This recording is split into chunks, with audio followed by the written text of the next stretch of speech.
Hello viewers, welcome to our channel. I will tell you the important news of the day. But before that, quickly subscribe to my channel. And press the bell icon next to it and give a like to the video. Your like encourages us to make more videos.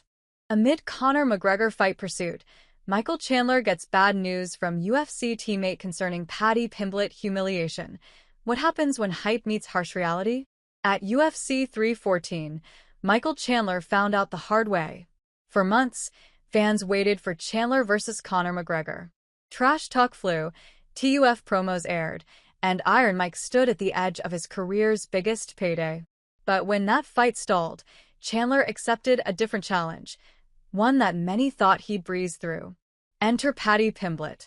Latest news bulletin, May 4th, midday. But the result? Humiliation. The baddie walked through Chandler and finished him on the ground with vicious elbows, without even looking remotely in trouble at any point in the fight. And now, someone from Iron's own team has revealed that the loss had a lot more going on behind the scenes than the fans might be aware of. Michael Chandler gets a brutal reality check from Jared Gordon. Enter Jared Gordon, the man who made headlines after his unanimous decision loss to Paddy Pimblett at UFC 282. Many felt as though Gordon had done enough to win the fight, but the Liverpool native got the nod from the judges instead. In a recent interview with Inside Fighting, Gordon didn't hold back his thoughts on what went wrong for Chandler at UFC 314. The fight, billed as a battle between rising star and veteran warrior, ended with Chandler being handed his third straight defeat. And now, Gordon's blunt words are raising eyebrows. So I'm teammates with Mike, Gordon began, his tone careful but honest. So I could just see how he was training. He tried to cushion the blow, saying he wasn't out to badmouth Chandler. But the reality of what he saw in training left him feeling uneasy. Why, he further shared, I saw all the way he was training, who he was training with, and I was like, I don't think he's gonna do it.